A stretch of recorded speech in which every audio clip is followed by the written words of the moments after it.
Welcome back to Martin Sim Racing. We're here at the Kyoto Driving Park in Japan for round 5 of the Gran Turismo World Series, and I need your help to determine, was it my fault? Was I to blame for an incident that happened in this race that may have caused someone's race to go completely bad?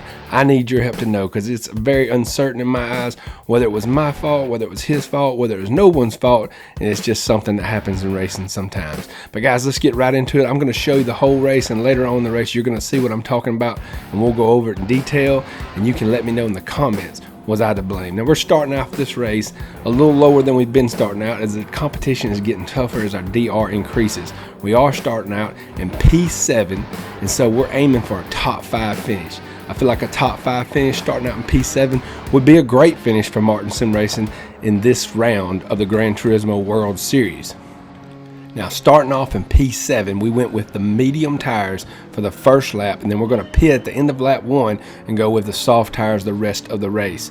So we've got to hold our own here on this first lap. I do not want to come into the pits worse than I started. In other words, I want to come into the pits in 7th place at a minimum. So I want to stay out of trouble here on this first lap and just try to maintain my composure. Don't get any wrecks or anything like that, and just come in the pits in P7, and there'll be more space coming out of the pits to put up faster lap times. You can see we got a Viper behind us, and we've got a Nissan in front of us. Now, everybody's driving real aggressive here on lap 1, and like I said, I'm trying to maintain my space because I've got medium tires on. At this point, I'm not sure if other people in front of me have soft tires and medium tires, but you can see the Toyota goes wide, he loses it, and we avoid the trouble, but the Viper passes us, so we maintain P7. We don't gain up to P6 because the Viper did pass us on the inside. He got a better run on turn 6, the long high-speed turn. But going into the first chicane here, had some trouble in practice for this chicane, but got it down during the race pretty good most of the time. As you can see, we're doing pretty good, not gaining any ground on anybody in front of us, but we are maintaining our own in P7. We want to come around here on lap 1, we want to be in P7 at the end. So it's real critical here not to get in any trouble, don't get to fighting too much with anybody. Had a lot of that in qualifying. It did cost me some. Would have had a better qualifying session had I just given people space, stayed out of the way, and just put up better lap times. I probably could have started this race in the top 4 looking at the times, but there's only 7/10 of a second separating me from the first place guy in qualifying. But either way, I started in P7, and that's what I'm going to have to deal with here. Trying to get a good push out on this final turn and try to remember to get in the pits without breaking, without getting any 3-second penalties. So I want to stay right here, get inside these solid lines, and pit. As you can see, the Subaru pitted in front of us. Now coming out on lap 2 here in P11. So we've dropped some, but you gotta remember, nobody else has pitted yet. Most of these cars are going to pit on the end of lap 9, and that's when we want to make our ground. So if I can get back up to position 7 before the end of the race, before that happens, before that pit stop on lap 9 for everybody, I feel like I can gain a couple spots and definitely get in that position fast. But we get an overtake right here as he gets a little squirrely in the Subaru. Go back and look at this. He got a little squirrely. Just got away from him a little bit, pushing too hard. He goes off in the grass, goes back this way, but maintains it. Not a big wipeout, but enough for the Mustang to get on by with the pass. Now, coming in, we're still on lap 2 here. We are ahead of the Subaru. We're now in P10. So we're going to try to make a good run here on the hairpin, try to get some separation, because that Subaru is fast. It's probably a little faster than the Mustang around these curves. The Nissan's definitely going to be faster on this track.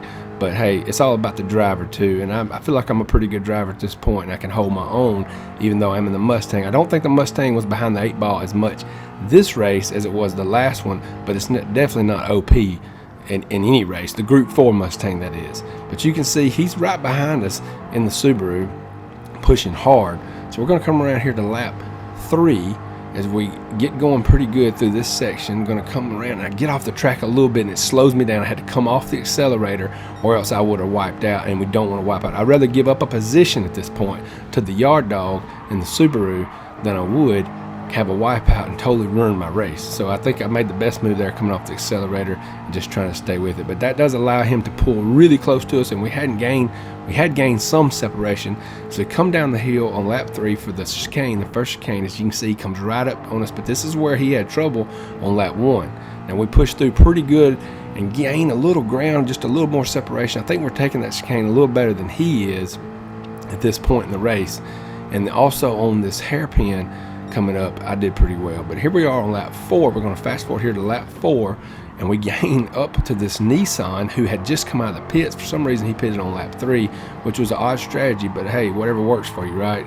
So you can see later on in lap 4, coming into the hairpin, we're going to make a push on the Nissan, try to get on his inside, but don't quite get it done. We do get a good run out to keep pushing hard against that Nissan.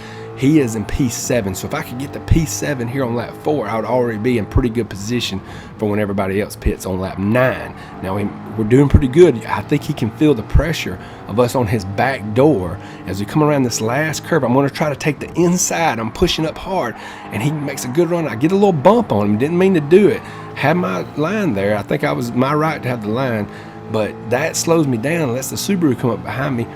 But he had a half-second penalty. I'm sure that was from shortcutting on the one of the chicanes, probably by accident, but either way, it does allow us to get on out in front of him a little bit and maintain a pretty good distance behind the Nissan. Coming down the hill here on lap 5, we're going to come into the chicane. We're going to do a pretty good job, and we're going to gain some more ground on him, push it up the hill, try to make a pass for the overtake coming up on this hairpin coming up here. Can we get it done? That's what needs to be done, is getting that. We need to get in that P7. I'm really wanting that P7, but I can't quite get on his inside again, as he does a good job taking the hairpin. I did a good job as well that time and was able to maintain my distance. Now we're coming through this second chicane here. He takes a little bit different line than we do. I'm hoping I can gain some ground, power out good, but don't really get it done as he maintains his separation from us. Coming to the last hairpin, I'm not close enough to get on his inside again. He's guarding that pretty good, but I'm gonna make a push out here and try to get him. I back off because I didn't want to pull a pit maneuver like I had done on me last week. I didn't feel like that's the right thing to do. I didn't have the line, so I backed off. Maybe I should have been more aggressive there, I don't know, but I wanted to be a courteous racer and not cause any problems. But you can see the yard dog coming up strong in the Subaru. Let's watch right here from this angle. He come up right beside me, and he's pushing hard to overtake me and take that 8th place away from me. And he comes up through, and watch what happens in this rear view mirror. Keep your eye on the rear view mirror right here.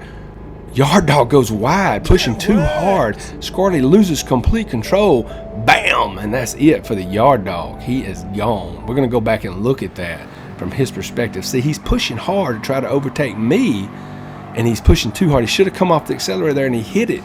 And he hits the barrier, probably going to give him a penalty anyway. He pulls the controller out of the wall, throws the PlayStation out the window, and he's done for the day. Boy, I'd hate to have been in that house when that happened. I'm sure there was some screams going on.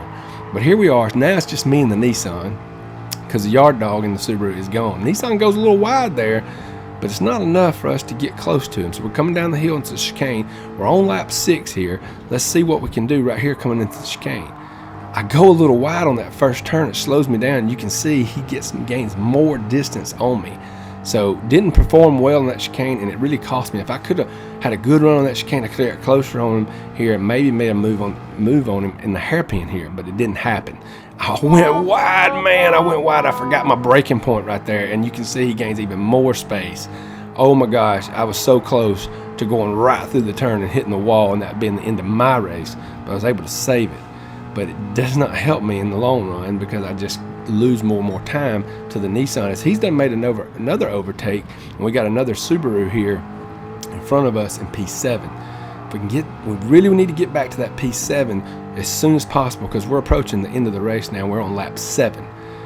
As you can see, the Nissan and the Subaru kind of battling out, and I'm getting closer. I'm not really losing much to the Nissan. I get real close here. Can I take him on the hairpin? Not good enough, as that Subaru four-wheel drive car is able to take that turn better than I was.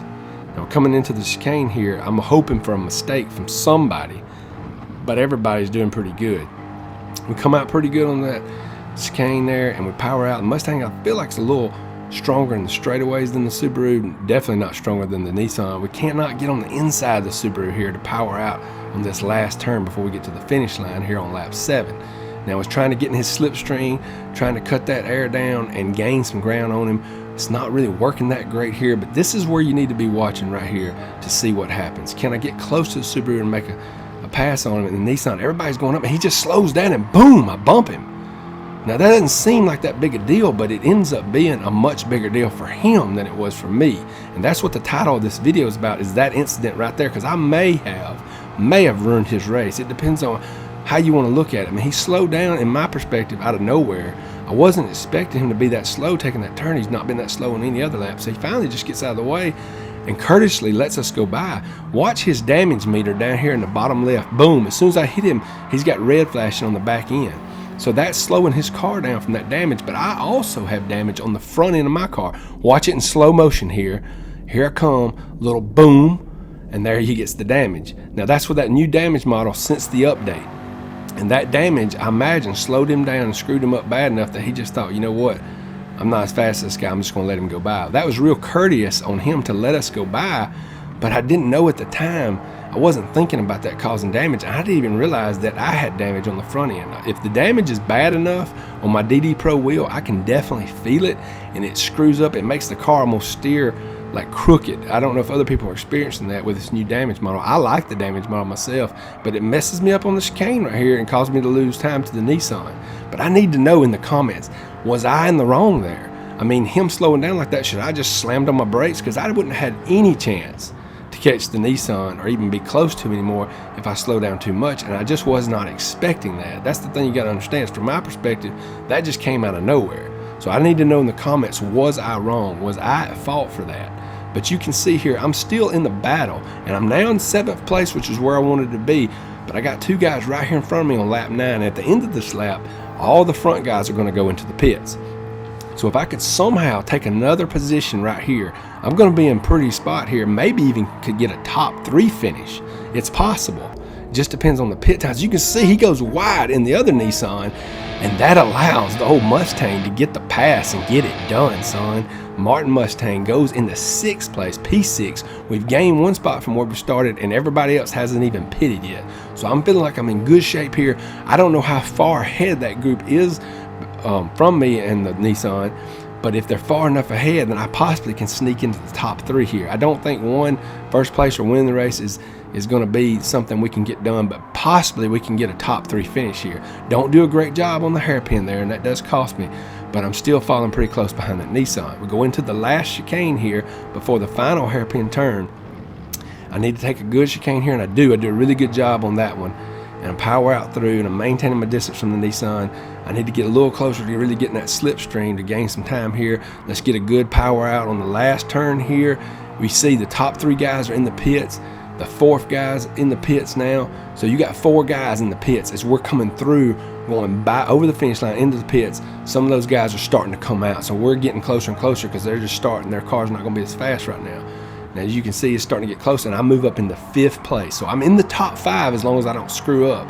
But I can smell that podium. I can smell that champagne. I've been tasting it every week here lately, and I want to taste it again. I like winning. Let's try to get it done. You can see me and the Nissan powering through. We're both running a pretty good pace right here. Do a pretty good job. Had to come off the throttle a little bit right there as the tires are not in tip-top shape anymore. Had to come off the throttle. That slowed me down. You can see he gets a little more separation. I do a really good job here on turn 6 on the high-speed turn. We're going to get a good run out here, push it out. The Nissan, we may have gained just a little time on him right there. And as we top the hill, you'll see all the other cars. See, they're all right there. You can see them all. And they're battling, so they're slowing down. So we're getting closer and closer to that front group. And the more people get packed in there, the more chance there is for a wreck, a crash, and then we can just drive on through it and get on that podium. So that's what we're hoping for. As we come around this curve, we can see them all right there. We can see 2, 3, 4, all right there together. As we come around through the hairpin and get to the next chicane, we can even see the 1st place guy. So everybody's getting closer and closer together right here, because you got to remember, they're on the medium tires. They're not on soft tires. We're on soft tires, and yeah, they're degraded a little bit, but they're not too bad. But we are pushing faster than they are because we're on those soft tires, and so that helps us to gain on them. As you can see, the Nissan, he's right on the bumper of the 3rd place guy, so he's really fighting for that 3rd place. I need to get a good push out here, but as I come around the curve, I know now, hey, it's done. I'm a 5th place guy, but I'm in the top 5. I'm going to settle for the top 5. I'm not going to race another race. This was a 9 o'clock race. I could have won again, but looking at the times and everything, I just didn't feel like I had a good shot at doing much better. But, you know, it was a pretty good race. You can see, raised ourselves 2 positions, got in 5th place, got some good points. I think the points I got from this race was only 1 less than my 3rd place. finished last week, so I'll take it. But the important thing to know about is whether or not that was my fault, because going forward, you can see here our results and where we're standing. We're in first place in Alabama in the GT2, 8th in Ford overall, and we've moved up from the 300s to now we're in the 200s, 293rd overall in our region. So that's not bad considering we're halfway on the B chart, so I'll show you that in a minute. But I need to know what you guys think. Was I in the wrong? Do I need to hit the brakes next time and make sure I don't run into the guy, or should I just push? And you can see my ranking right here. Should I just keep pushing and pushing and expecting him to maintain his speed? You know, whose fault is that? Because that's a tough call for me. I need to know before I get into the A leagues and the A plus leagues. I didn't know how to handle these situations. So you guys make a comment and let me know what you think about that. Let me know what you think about the race in general. You can see we're really almost at 50% on the B chart. So if we keep doing what we're doing, we're going to get to that A ranking. It's going to take time because I'm only racing 1 or 2 races a week, and I'm trying to do the ones I know real well and that I feel real confident about, so I don't ruin my driver's ranking. But things are going pretty well for us in GT2 League, a lot better than I really expected, to be honest with you. You can see next week's races right here at St. Croix. We've raced there before, got some videos of that. We're going to be required to have hard and medium tires 6 times on tire wear. It's going to be something to deal with. There's going to be 7 laps. So this is going to be a fun race. It's going to be a little strategy involved. Going to have to figure out how to play it, how to do it. But you guys let me know in the comments. Was I in the wrong in that situation? You know, was it my fault? That's the title of the video. Was it my fault? And I need to know, and I sincerely apologize if it was. Should I apologize? Or was he in the wrong? Did he think he was in the wrong? Is that why he got out of the way? Was he like, you know, I hit the brakes and it messed him up, so I'm just going to give up this position? Let me know in the comments what you guys think. Your opinion's worth a lot to me. I appreciate it. Y'all have a good week. Talk to you later.